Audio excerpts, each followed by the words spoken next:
Denver Sports presents the Mile High Hockey Podcast with Mike Evans. Denver Sports is your home for the most Avalanche content. Now here's your host, Mike Evans. Hey everybody, welcome into the Mile High Hockey Podcast. I am Mike Evans. Good to see you. Good to be seen as we mercifully get to the end of this long regular season for the Avalanche. You get started to look ahead to the playoffs. Doing this right after the Avalanche lost to the Edmonton Oilers in overtime 2-1. What a terrific hockey game, right? Just one of those games that, you know, for me as a hockey fan and as somebody, as I've told you before on this show, I'm not really bothered or really caught up in where the Avalanche finish or who they play in the first round or home ice or anything like that.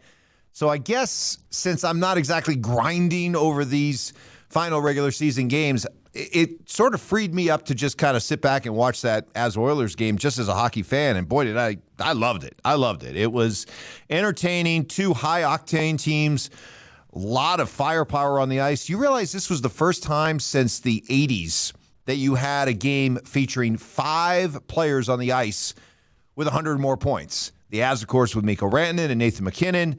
The Oilers with Connor McDavid, Draisaitl, and Ryan Nugent-Hopkins. So a lot of talent on the ice. And it was an interesting game because, and I thought Jared Bednar gave us a good description of it in the second period when he did his on-ice interview with Emily Kaplan from ESPN. He said, you know, just two teams using their skating ability to really go after each other, really tight forechecking, and it was two teams using their skating ability not to create tons of wide open scoring chances and tons of goals.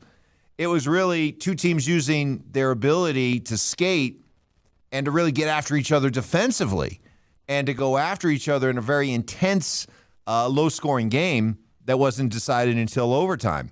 So, and I think that's a good sign because as you look at the Avalanche right now, I sort of question their ability to be the high-powered hockey team, high-scoring hockey team that we saw a year ago on their way to winning the Stanley Cup. They may have to win a different way this year in the playoffs. And I know I've been accused of being sort of Pollyannish about the Avs in the playoffs and nothing to see here and nothing to be worried about.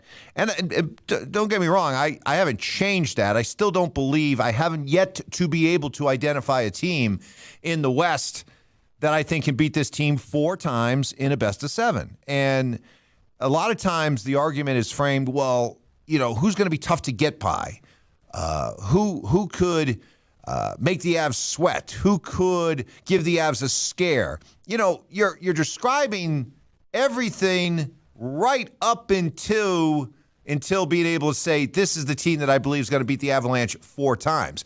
Yeah, I mean, I'm sure there are teams out there that can extend the Avs 6, maybe even 7 games, but it's finishing the Avs off and winning that 4th game and eliminating the Avs when the Avs know that they're playing in an elimination game. I just don't see that team yet.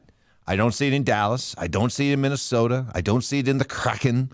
Quite honestly, the only team, and I was correct about this a year ago, when I said the Avalanche would cruise through the Western Conference part of the playoffs, but the only team that would give them some trouble would be St. Louis. I was right about that. The only team that's giving me a St. Louis-type vibe right now is the Kings. And I know the Oilers are hot right now. I know they're the hottest team in hockey. I know they're playing very well. I know they have a lot of talented players. I still can't lose sight of the fact that this is an Avalanche team that swept them in the playoffs a year ago. And are you telling me that this Edmonton team, granted, they've made some good additions. That Ekholm addition on defense was one of the best moves of the trade deadline by anybody in the NHL, helps them. But it still comes down to a team that's going to beat them 4 times, and I don't think the Oilers can do that. So, that said, it's not like I am all sunshine, rainbows, and kittens when it comes to the Avalanche in the playoffs. I do have some concerns about the Avs, and where my biggest concern is that I worry up front among their forward lines, are they too top-heavy? because right now they're getting unbelievable play from Nathan McKinnon and Mikko Rantanen. They've been top-notch. But Valeri Nichushkin isn't all the way back to the form that he was pre-injury. Certainly not the Nichushkin that we saw early in the season when he just came out on fire. Artturi Lehkonen's working his way back from the busted finger. And you look at the supporting cast and you compare the supporting cast this year with what they had last year, and you realize, there's a big drop-off when you start getting beyond Rantanen, McKinnon, Nichushkin, Lehkonen. No Gabe Landeskog. And I think at this point, we all have to come to grips with the idea that Gabe Landeskog's not playing in the first series. He's not playing in the first round. It just doesn't feel like it at all. Maybe by the second round, although those odds in my mind are becoming increasingly slim. So in my mind, I don't picture Gabe Landeskog out there for the Avs when they try to defend their cup. So no Gabe. No Naz Kadri, although Calgary's been eliminated now. Think they'd like to loan him for another playoff run? No Kadri. Even favorite punching bag Andre Burakovsky, who had some big goals in the playoffs. He's not here. And you look at the players that have been tasked with the responsibility of being the supporting cast, and right now I don't like the way it's trending. You look at JT Compher, 3 goals in his last 15 games. Evan Rodriguez, 2 goals in his last 15 games. Alex Newhook. This was supposed to be Alex Newhook's big chance. Big chance, big opportunity to really step up and establish himself as a bona fide top 6 forward in the NHL. 1 goal in his last 23 games. Logan O'Connor, 2 goals in his last 25 games. Andrew Cogliano, 1 goal in his last 27 games. So these are guys that you're going to be counting on to provide that secondary scoring that every Stanley Cup team needs to have.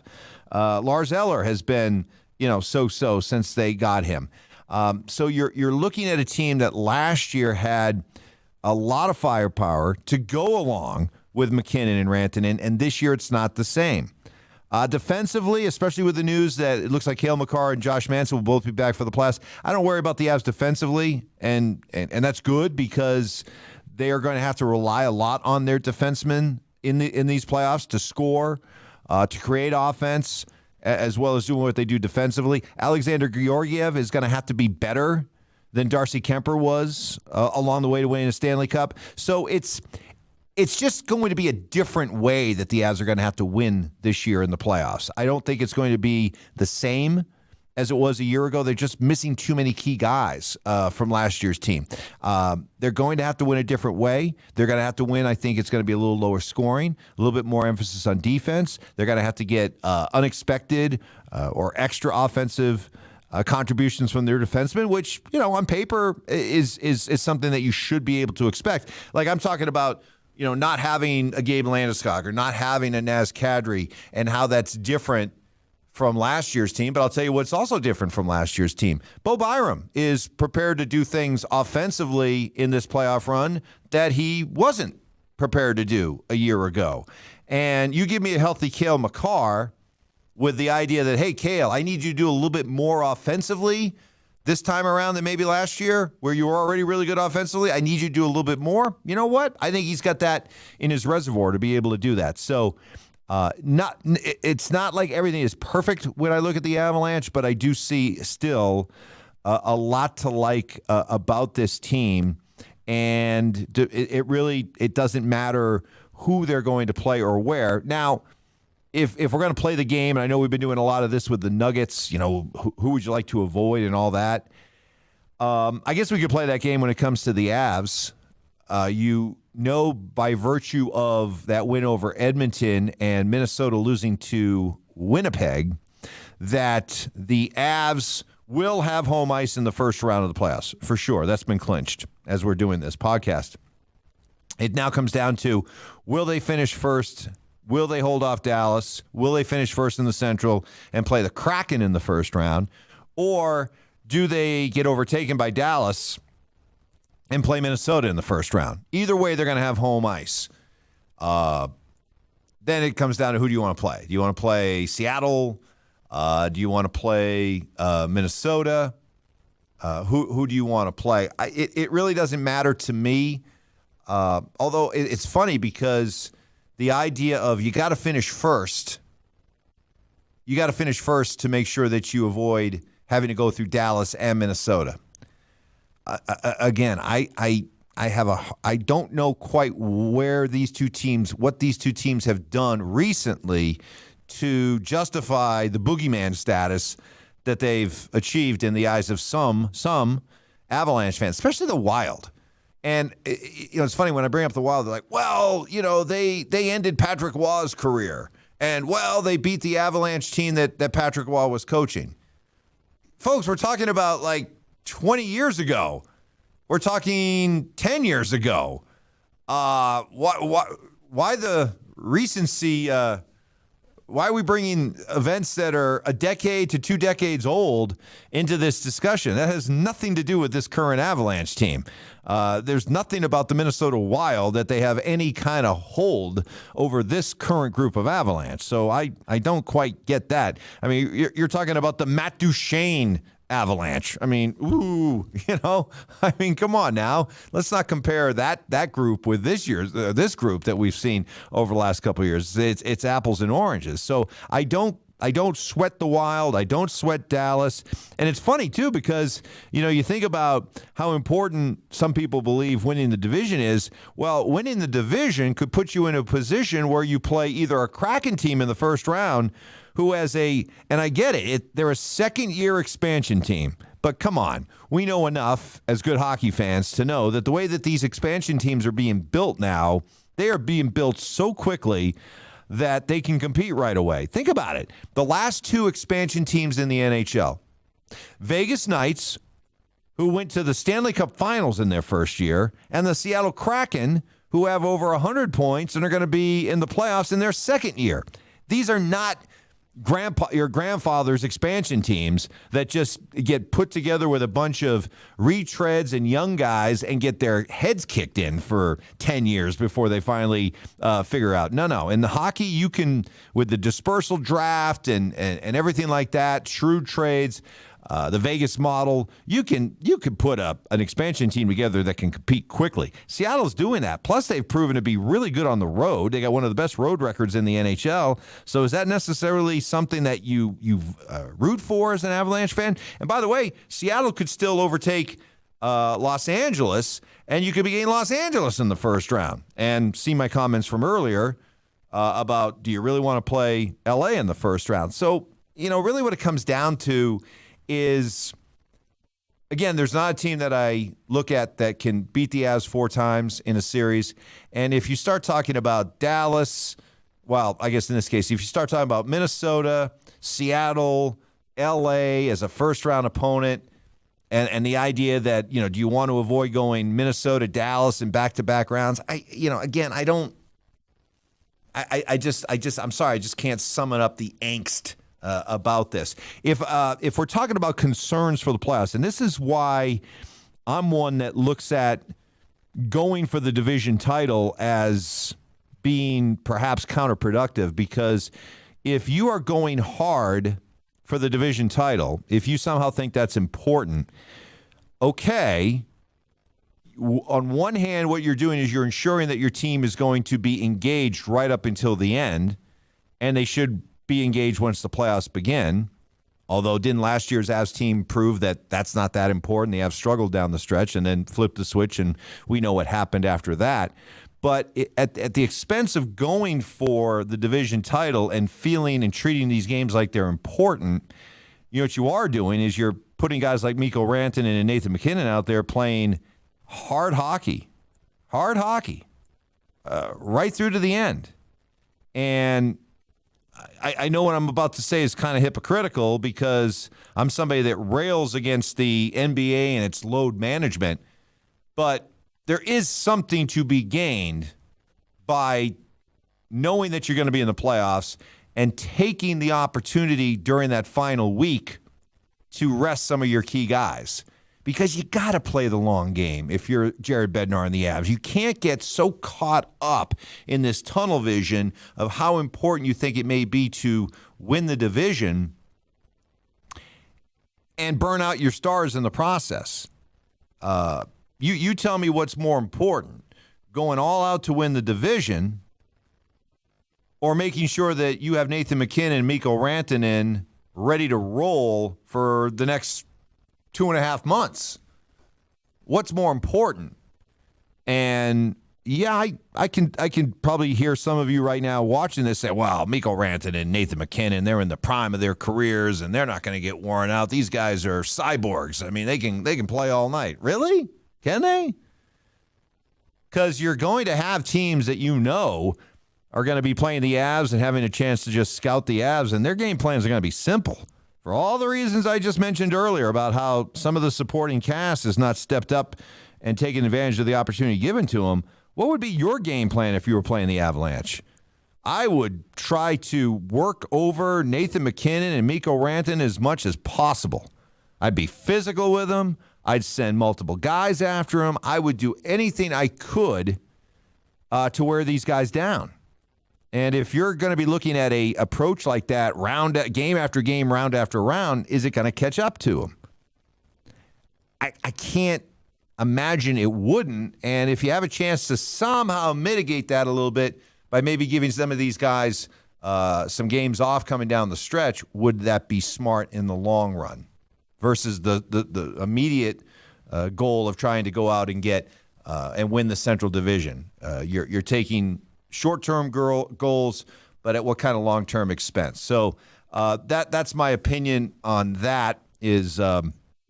Is something to watch, because again, teams last year, they couldn't say, "Hey, let's just load up on this line or these guys," because Jared Bednar had the resources to know that he could spread guys out. He knew that he had secondary sources of goal scoring that I don't think he can really feel confident that he's got this year. So they're going to be so reliant on Nathan McKinnon and Mikko Rantanen up front. I just want to make sure that those guys are ready to go for what I figure to be, we all figure to be, a long haul over the next couple of months. And one other quick thing about the idea of trying to make the path as easy as possible throughout the playoffs. Hey, if I learned one thing by watching the Stanley Cup Finals last year, it was to gain a healthy respect for Tampa Bay and what Tampa Bay has been able to do.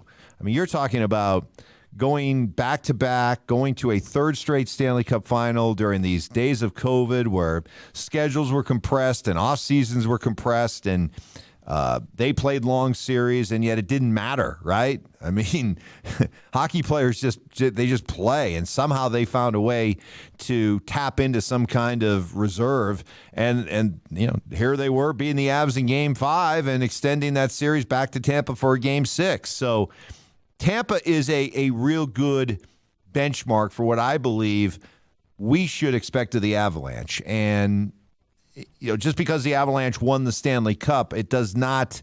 It's funny because a lot of times if a team wins a championship, right, it almost is like, well, okay, they won the championship, so that buys them a 5-year window of grace, right? A 5-year grace window, grace period. And yet when it comes to the Avs, I can't necessarily do that. Because I just watched them beat Tampa and what Tampa's been able to do. There's now a part of me that says, well, sorry, Avs, you got to immediately follow up with either another Stanley Cup or another Stanley Cup run. You can't just go out quietly in the first or second round and then just be okay with, well, they won the Stanley Cup a year ago. I know that's how it would be framed, and I guess ultimately, once some time and the pain healed a little bit, I'd be able to look at it that, all right, hey, they won the Cup a year ago. Let's not get greedy. But right now, I am greedy. And as I sit here greedy, I'm saying, you know what? If Tampa was able to do what they've done the last couple of years, I expect the Avalanche to be able to do it. And so, talking about the idea of path of least resistance and all that, hey, if the Avs are made of the right kind of stuff, being forced to play a 6-game series or a couple of 7-game series, if they're made of the right stuff, they'll find a way to be able to get it done, get through it, and keep advancing and do what Tampa's done, get back to another Stanley Cup, hopefully win it, and maybe we're in the early stages of them going to 3 straight Stanley Cup finals. Either way, Thankfully, this long season is almost over. Next time we meet, next week, we'll be talking about a first-round playoff matchup. Can't wait for that. Can't wait for all these late nights. Doing early morning radio with Mark Schlereth and getting up at the crack of, it's still in the middle of the night when I get up, and knowing that we've got national networks that are ready to treat the Avalanche and Nuggets as a West Coast market, and we get 8:30 starts out here. Can't wait, especially since they're in back-to-backs, doubleheaders, so there'll be that game on before the Avs and Nuggets, and so that 8:30 start really won't be until 8:40 or 8:50. Yeah, can't wait. But hey, first world problems, right? The worst thing to have to do is get up early after a late night and come in and talk about hopefully an exciting hockey playoff game. So it's not the worst thing. I'll sign up for it anytime. Don't worry about it. We are done with this week's edition of the Mile High Hockey Podcast. Thank you so much for tuning in. As always, would love your feedback. And we'll be back again next week as we get set for playoff hockey right here in Denver. We'll see you then.